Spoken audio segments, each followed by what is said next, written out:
Can you imagine that sometimes a broken home can be a generational curse? Alex was raised in a broken home. His mother and father got divorced when he was really young, and he grew up watching his mother face struggles upon struggles while raising him. He promised himself that he would ensure that as much as he wanted a life with marriage and kids, he would do everything in his power to ensure that his kids didn't grow up in a broken home as well. By the time he was 28, Alex was doing pretty well for himself. He had studied, he was a software engineer, he had his own company, he had 15 employees, and all in all, life was going well. Until one Monday morning, an intern walked into his office and introduced herself as Samia.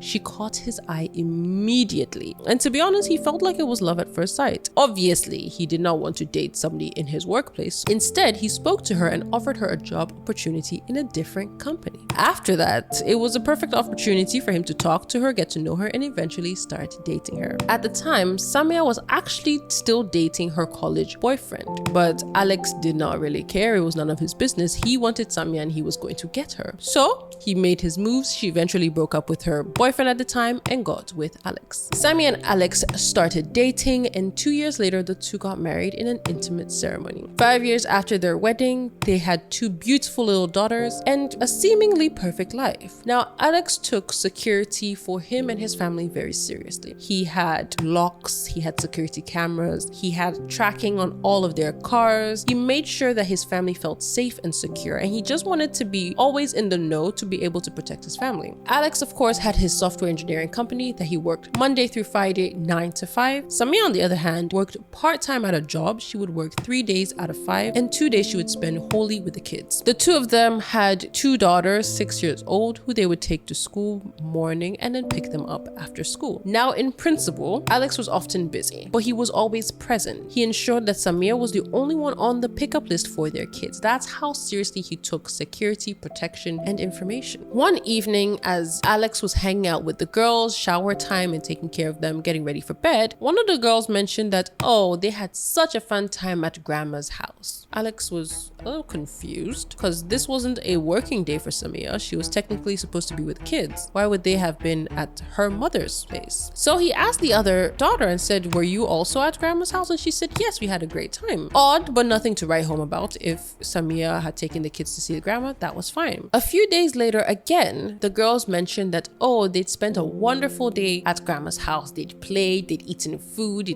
they had a great time. And again, Alex was perplexed because why do the kids keep mentioning grandma's house? But Samia hadn't mentioned it. So he spoke to her. He said, oh, babe, the kids keep talking about going to grandma's house and staying there and things. And then they say you go out. What's going on? Samia said, oh, don't worry about it. Yeah, sometimes I pass by my mother's place just to say hi. Sometimes after school, I pass by there. We don't really take long. Normally that would make sense, but that was odd. The school was 20 minutes from the house, but Samia's mother's house was in the complete opposite direction of their home and was at least 30 minutes away. There was no rhyme or reason as to why Samia would pass by her mother's place on her way home. And if she was going on a date that she wasn't working, why wouldn't she just tell Alex? So Alex decided to do some one-to-one-to investigation. He needed to figure it out because clearly Samia had lied to him and he wanted to know the truth. So he decided to track Samia's car. And yes, per the tracking device that was there, which he had never actually had to use, Samia did indeed go to her mother's house. But that didn't explain why the kids said she would leave.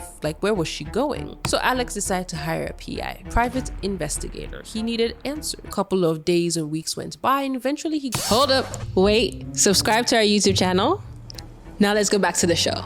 Got information from the private investigator. During the 2 days that Samia had off from work, she would take the kids to her mother's place. There, she would park her car, pick an Uber, and go to a completely separate location before coming back an hour or 2 later, taking her car, picking up the girls from grandma's house, and returning home. Now, that was weird because where was Samia going? What was she doing? So that evening, after getting the full report from the private investigator, Alex decided to do something he had never done. He trusted his wife, but this time he went through her phone. And there he opened a chat with her best friend, Carla. And my, oh my, what did he find? Complete discussions of Samia having an affair with Randy. Now, who was Randy? that name sounded familiar. Come to find out, Randy was Samia's ex-boyfriend from way back when in university.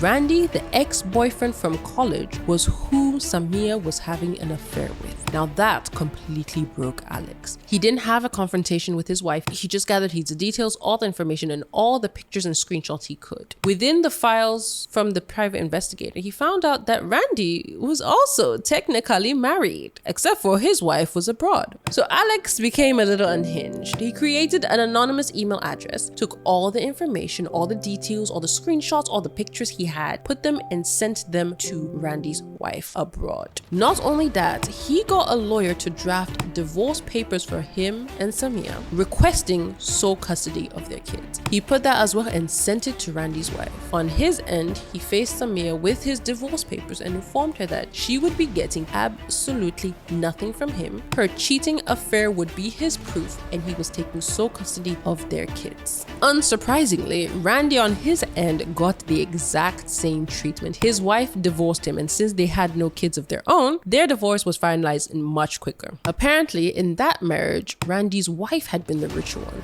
and she too divorced him and left him with nothing.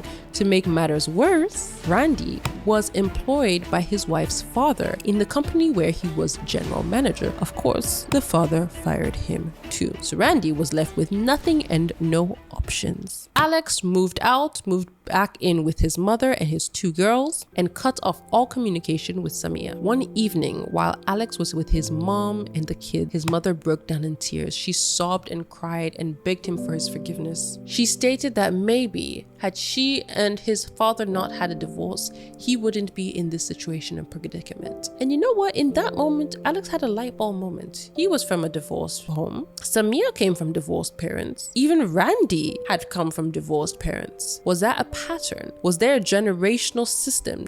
Did children who learned and grew up in divorced homes tend to make the same mistakes as their parents? In that moment, he realized that a child's tendencies of following suit in their parents' footsteps was uncharacteristically high. That as a young individual, you need to program your mind to make sure you do not repeat the mistakes of your parents.